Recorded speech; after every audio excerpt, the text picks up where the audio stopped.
aos queridos guias espirituais, aos amigos, a quem endereçamos a nossa saudação e louvor, aos dirigentes e entidades que compõem o culto do Evangelho Espiritual online, obrigado pela oportunidade deste encontro. Vamos à prece inicial.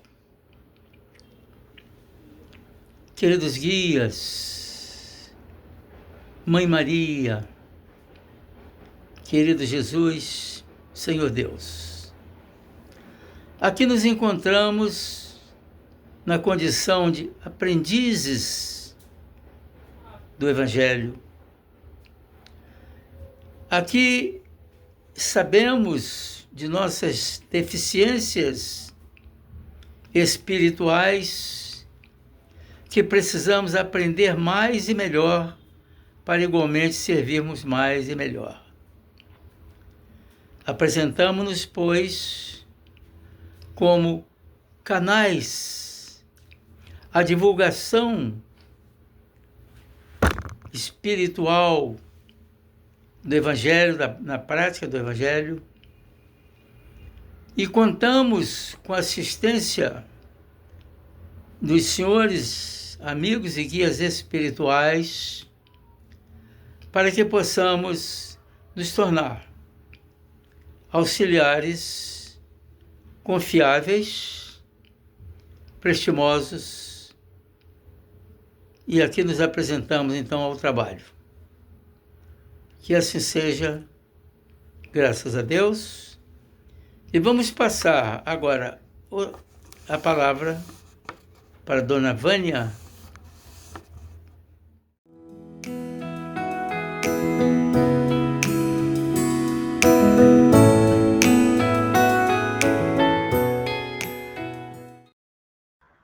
Do Evangelho segundo o Espiritismo, pelo Grupo Espírita Paulo de Tarso, do Rio de Janeiro.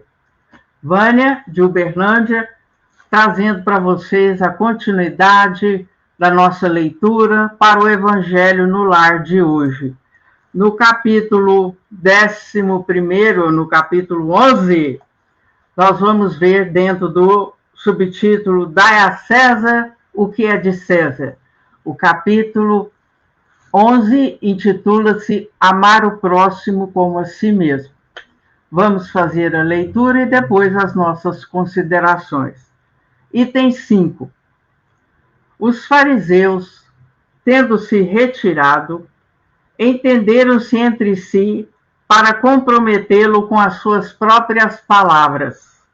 Mandaram então seus discípulos, em companhia dos herodianos, dizer-lhe: Mestre, sabemos que és verdadeiro e que ensinas o caminho de Deus pela verdade, sem levares em conta quem quer que seja, porque nos homens não consideras as pessoas.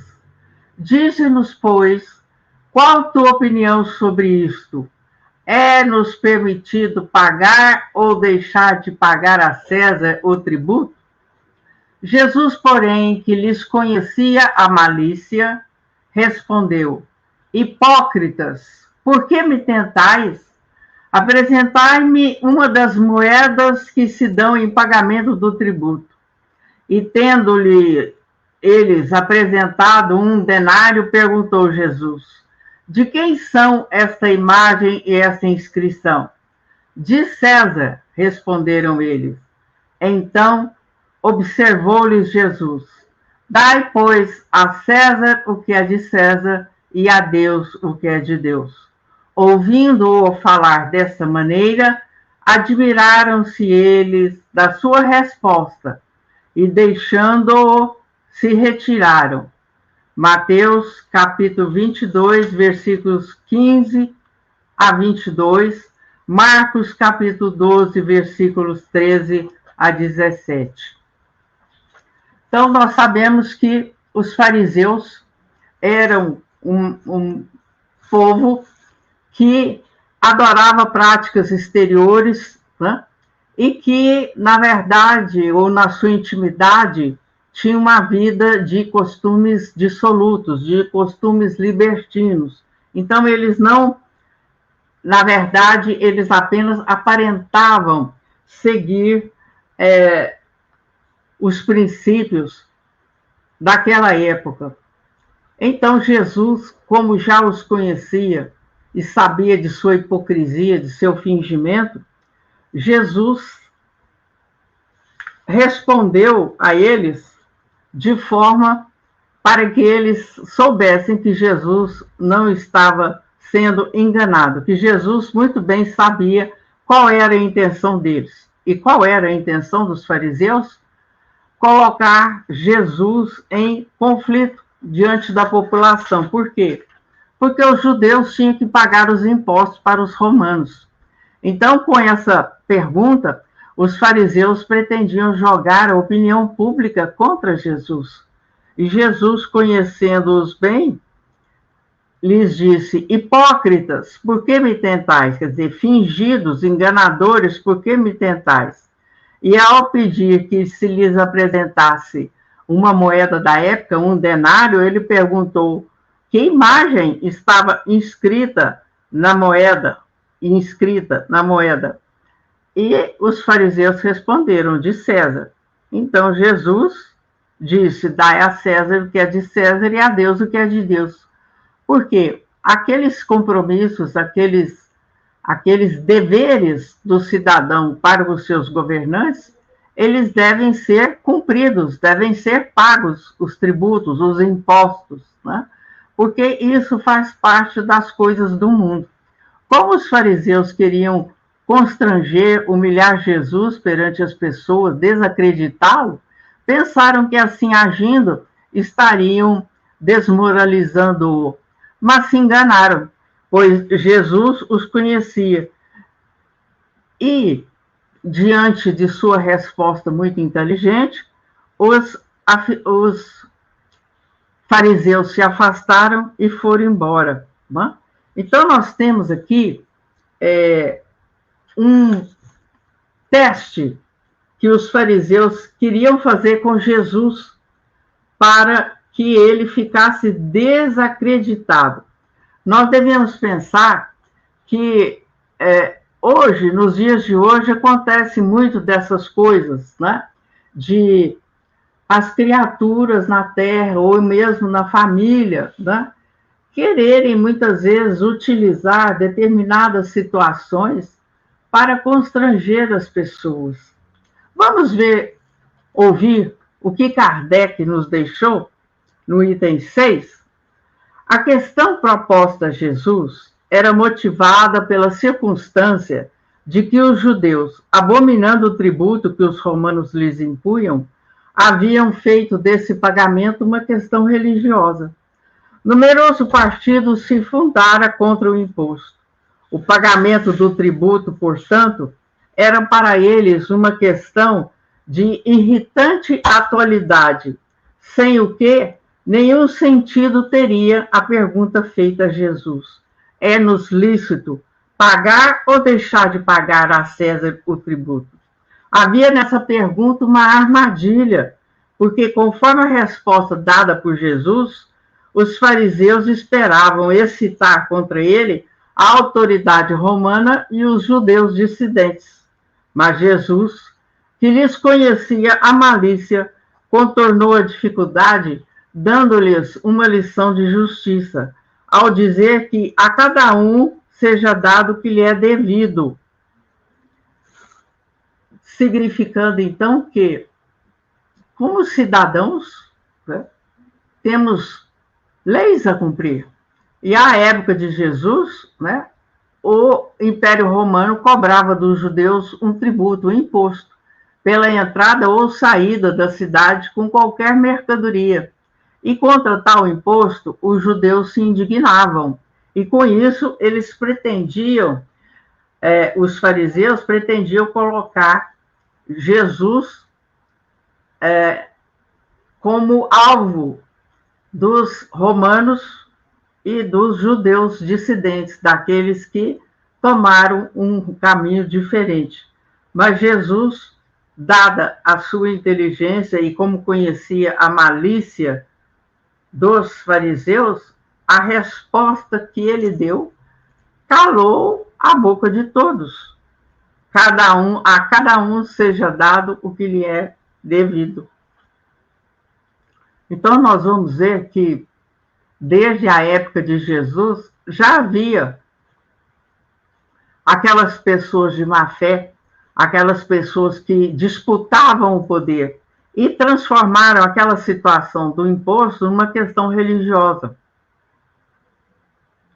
para que com isso pudessem atingir, né, a credibilidade, a honradez de Jesus. Né?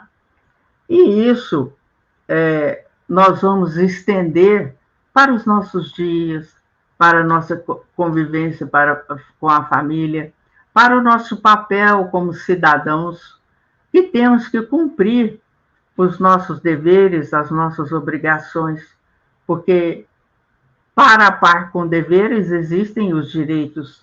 Então, nessa parte, dai a César o que é de César e a Deus o que é de Deus, nos diz que nós não devemos misturar as coisas materiais com as coisas espirituais, mas lembrando-nos de que, como cidadãos, nós temos os nossos deveres, os nossos compromissos de colaborar para as despesas do templo religioso que nos acolhe, dos órgãos unificadores que organizam e direcionam o movimento espírita no país, né? Tudo isso é uma questão de ordem para a manutenção das atividades. Não? Então, muitas vezes, há aqueles que confundem. Quando nós vemos que existem todas as atividades gratuitas no templo religioso espírita, mas a manutenção do templo, reparos, cuidados, uma melhoria, né, um ventilador ou ar-condicionado, melhores cadeiras, banheiro adequado para portadores de deficiência. Né? Onde conseguir essa verba? Essa verba cai dos céus? Então é preciso que nós estejamos atentos a isso. Como todos nós temos que pagar contas de água, luz, de gás, a taxa de condomínio, que pode incluir tudo ou parte disso, vamos carinhosamente pensar como auxiliar a manter o templo religioso que nos acolhe. Então, essa lição é muito oportuna, porque ela vem nos lembrar de nossos deveres para com aquilo que é da terra, aquilo que representa César, ou seja, para as coisas materiais, e que nós não nos esqueçamos de que Deus misericordioso nos ampara, nos ilumina, nos fortalece, mas a cada um de nós cabem aqueles nossos compromissos, aqueles nossos deveres que visam a higiene, que visam o bem-estar, que visam a organização do templo. É claro que sem excessos de qualquer natureza, quanto mais simples, melhor. Mas não vamos confundir simplicidade com descaso, com negligência, com desorganização, não é verdade? E agora, com vocês, a nossa querida Norminha para a sequência do item 7. É com você, Norminha. Vamos, então, dar prosseguimento, não é, ao estudo desse capítulo 11, com a leitura do item 7. Esta máxima, dai a César o que é de César, não deve ser entendida de uma forma restritiva e absoluta. Como todos os ensinos de Jesus, é um princípio geral resumido sob uma forma prática e usual.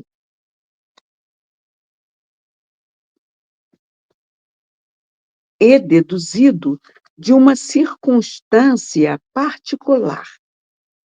Esse princípio é uma consequência daquele que diz agir para com os outros como quereríamos que os outros agissem para conosco. Ele condena todo prejuízo material e moral levado a outrem, toda violação dos seus interesses, prescreve o respeito dos direitos de cada um, como cada um deseja que se respeite os seus. Se estende ao cumprimento dos deveres contraídos para com a família, a sociedade, a autoridade, assim como para com os indivíduos. Então, meus irmãos, vejamos que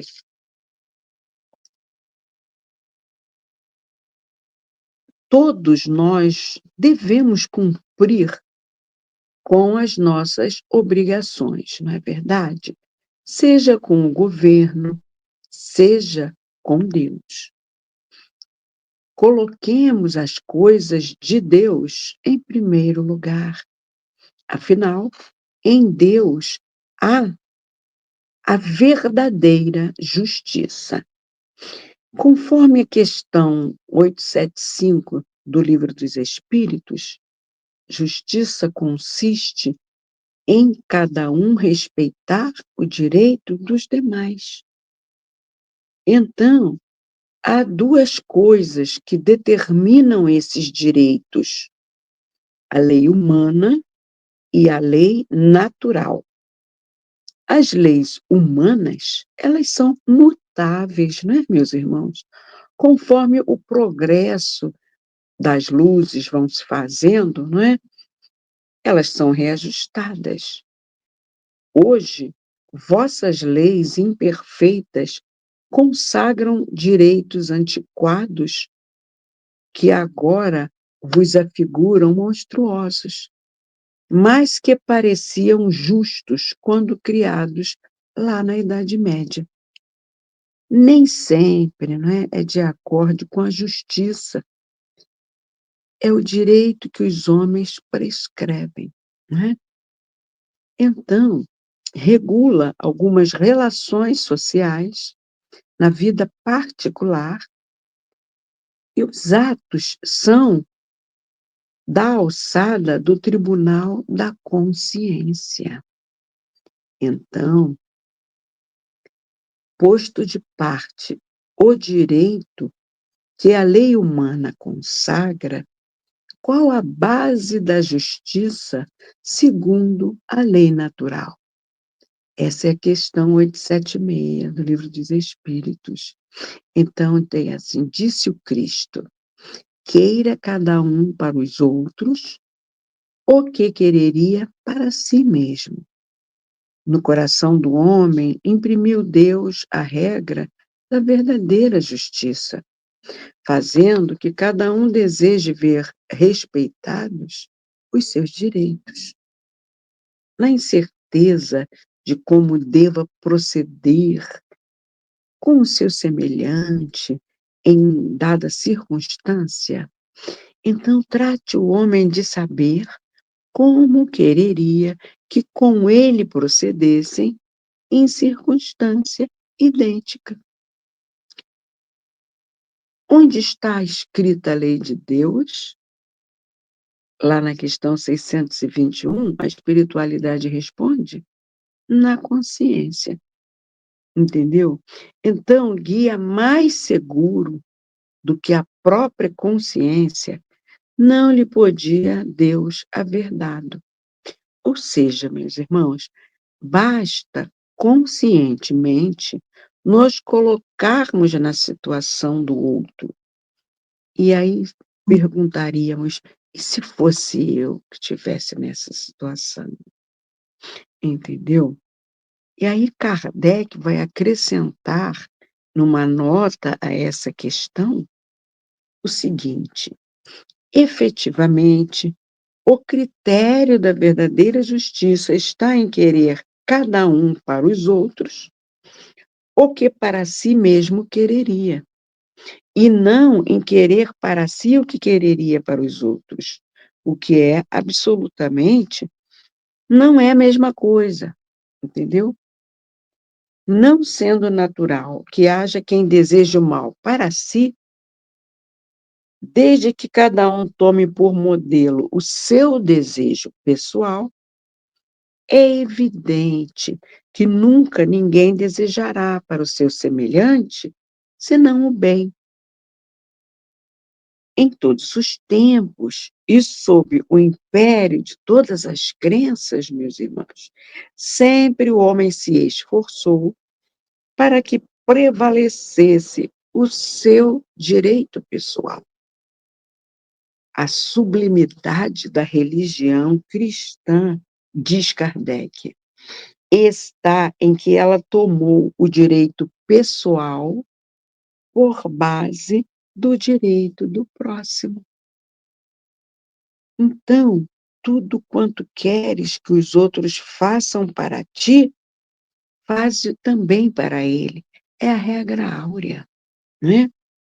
O exercício exclusivo do direito pessoal representa egoísmo, meus irmãos. Porém, se é natural que queremos o nosso melhor, e se esse melhor é também do outro, aí sim é justo e é legal. Está de acordo, né, meus irmãos, com a lei de Deus. Jesus disse: amai-vos uns aos outros como eu vos amei. Então, busquem, pois, em primeiro lugar, o reino de Deus e sua justiça. Tudo mais vos será dado por acréscimo. Essa fala do mestre está em Mateus, capítulo 6, versículo 33. Buscar o reino de Deus significa fazer da vivência do Evangelho uma das maiores prioridades da sua vida cotidiana, no cumprimento dos deveres contraídos para com a família, a sociedade, a autoridade, assim como para com os indivíduos. Portanto, o mestre quis dizer com essa máxima que buscar o reino de Deus antes de todas as coisas significa submeter todas as áreas de nossa vida ao senhorio dos ensinamentos por ele trazidos, permitindo que a vontade do Pai seja feita, né? Ou seja, é um chamado ao alinhamento de valores, onde nossas ambições e interesses são moldadas pela perspectiva do reino de Deus. Porque, ao estabelecer a nossa retidão comportamental, tudo o mais nos será dado por acréscimo. Entende? Afinal, na justiça divina, não existe punição, mas sim a colheita daquilo que nós mesmos plantamos. Para nós complementarmos esse ensinamento, nós vamos nos valer do livro Vivendo o Evangelho, volume 1, uma psicografia de Antônio Badui Filho, pelo espírito de Emmanuel. Tá ok? A lição é a 130. Tem por título César e Deus. Então, diz André Luiz, você tem qualidades. É honesto e é humilde. Não prejudica e ajuda. Respeita e ama. Não ofende e perdoa. Trabalha e é generoso, não inveja e é solidário, acolhe os seus e o próximo, não despreza e auxilia, é digno e cultiva o bem, não agride e tolera. O caminho da virtude, segundo Jesus, é acatar as leis humanas sem esquecer o código divino.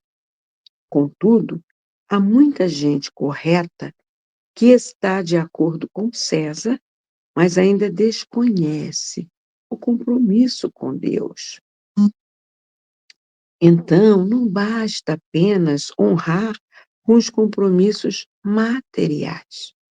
É imprescindível honrar os compromissos espirituais de solidariedade e amor ao próximo. Então, a pessoa, como o André Luiz veio pontuando, pode ser honesta, mas precisa ser humilde. Se não for humilde, vai estar se projetando, não é? Sem olhar o próximo com carinho, porque muitas vezes a pessoa é honesta, mas ela faz assim: olha, eu venci pelo meu esforço. Então, se esforçar, fulano vai progredir também. E não é bem assim, não é? Cada um de nós é uma história diferente. E a gente tem que ter a humildade de admitir que todas as nossas conquistas são com a permissão de Deus, por nosso merecimento, mas com a permissão de Deus. E muitos se esforçam e não conseguem porque estão passando por provas regenerativas. Então, a gente não pode ser soberbo, a gente tem que ter humildade. E não basta ser honesto, né? Aí ele fala, não prejudica e ajuda. Então, não basta não fazer o mal. É preciso fazer o bem que pudermos, porque você pode não prejudicar ninguém, mas também não mover uma palha para auxiliar na dor do próximo. Então, está exercendo o egoísmo, né? Pensando em si próprio.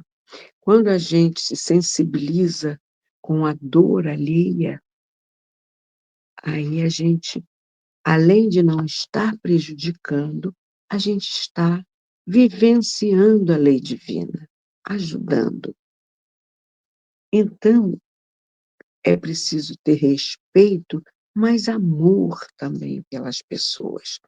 É o amor que é essa mola propulsora da caridade, do bem ao próximo.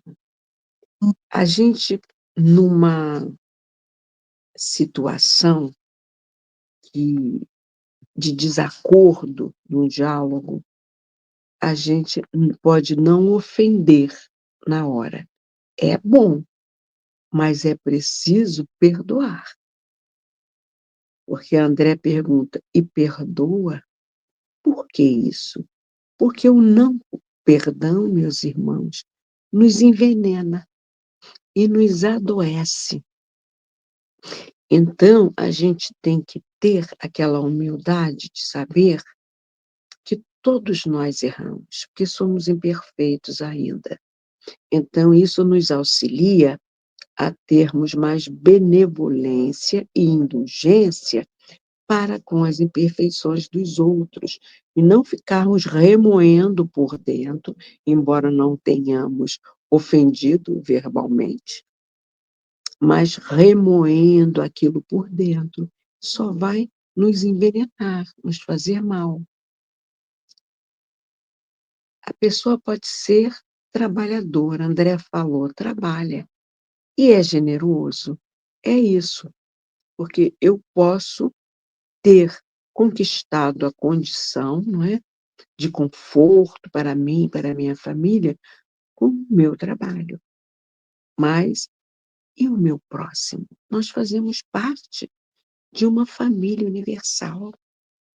Então, a gente tem que estar sempre com a disponibilidade de fazer o bem dentro das nossas possibilidades, por aqueles menos necessitados, sejam eles da nossa família ou não. Porque os que não são hoje da nossa família podem ter sido outrora ou poderão ser daqui a pouco. Nós reencarnamos próximo, né, das pessoas que conviveram conosco outrora, via de regra. Só em alguns casos que não, quando a gente já cometeu tantos equívocos naquele grupo, aí a gente reencarna, como foi o caso da dona Ivone Pereira, que suicidou-se 3 vezes, 3 vidas sucessivas nascendo na mesma família, aí renasceu distanciada daqueles familiares. Mas normalmente reencarnamos próximos da mesma família, na mesma família, ou vizinhos que já conviveram conosco outrora. Então, somos uma família universal. Ele fala: não inveja. E é solidário? É exatamente isso.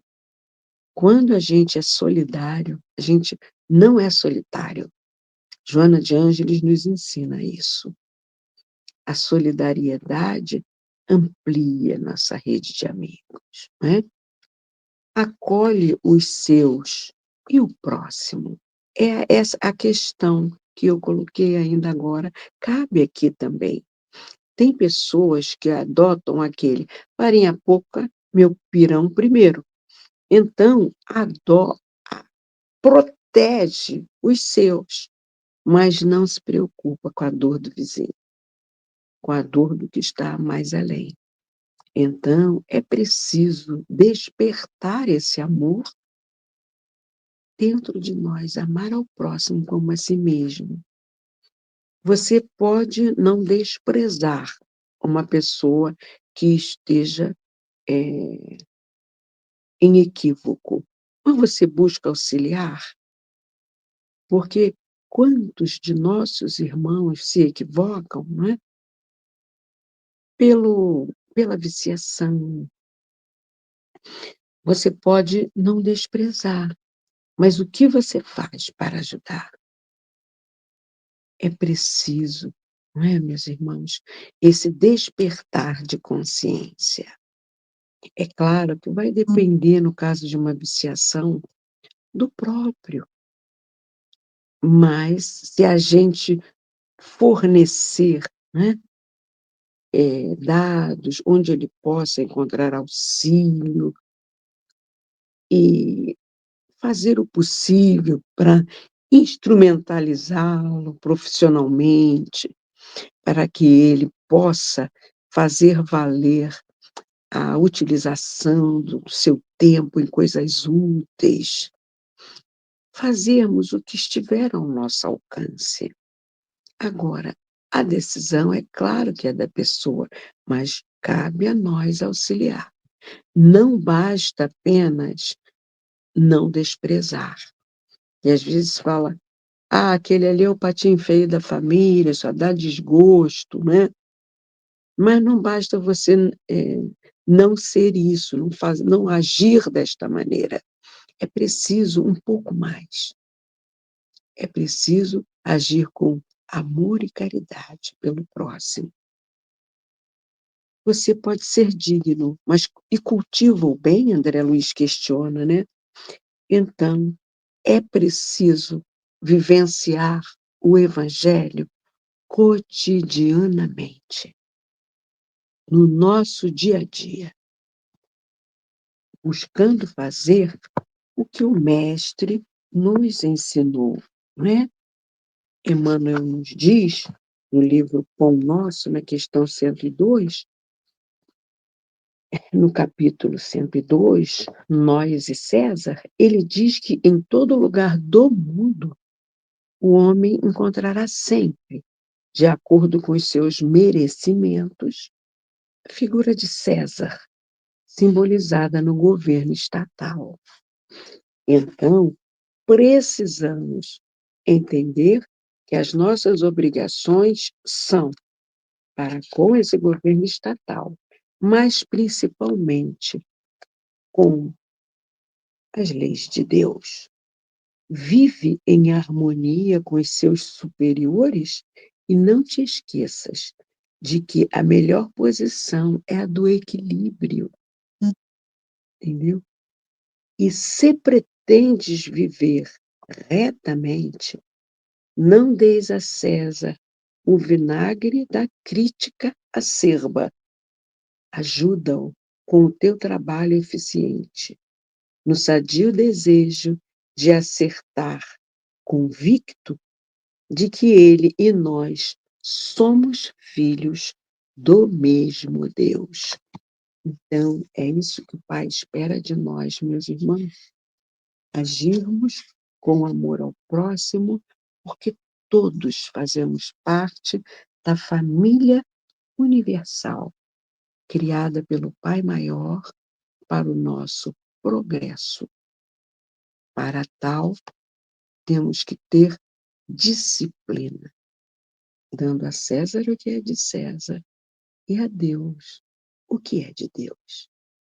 É isso, queridos irmãos. Agora, passar a palavra para o nosso querido senhor Hernandes para a magnetização da água. Muita paz. Vamos agora cuidar da fluidificação da água. O que significa isso? Nós estamos cuidando aqui com a energia cósmica, a energia curativa. A vida é formada de energia. Então, no culto do Evangelho, nós estamos condensando essa energia, direcionando-a aqui para a água. E isso depois que nós sorvermos a água, essa energia estará fortalecendo. Nós podemos, inclusive, dizer aqui para várias pessoas que tiverem os males tais, que essa água receba essas energias curativas relativas àqueles que vão dela fazer uso. Assim posto, pedimos aqui a espiritualidade que projetemos nestas águas a energia cósmica curativa. A água absorve e depois aqueles que dela vierem fazer uso serão altamente beneficiados. Isso é um remédio salutar. Mas é necessário também acrescentar aqui a fé. Essa fé não está escrita. Se nós não tivermos fé, nada disso aqui tem validade. Que assim seja, graças a Deus. Queridos amigos e participantes, estamos encaminhando para o final do encontro, onde mostraremos aqui a nossa gratidão pela oportunidade do trabalho, pela reunião familiar, pela presença do Cristo em nossos lares, em busca da paz, do apaziguamento familiar. E vamos juntos dizer o Pai Nosso. Esse Pai Nosso pode ser mental ou falado. Vamos falar, coisa que nós não fazemos há muito tempo. Pai nosso que estás no céu, santificado seja o vosso nome. Venha a nós o vosso reino. Seja feita a vossa vontade, assim na terra como nos céus. O pão nosso de cada dia nos dai hoje. Perdoai as nossas ofensas, assim como nós perdoamos a quem nos tem ofendido.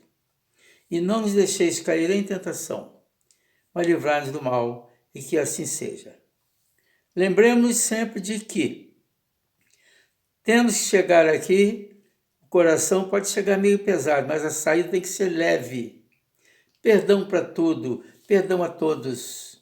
Gratidão, gratidão e louvor a Deus. Muito obrigado pela participação de todos. Que assim seja.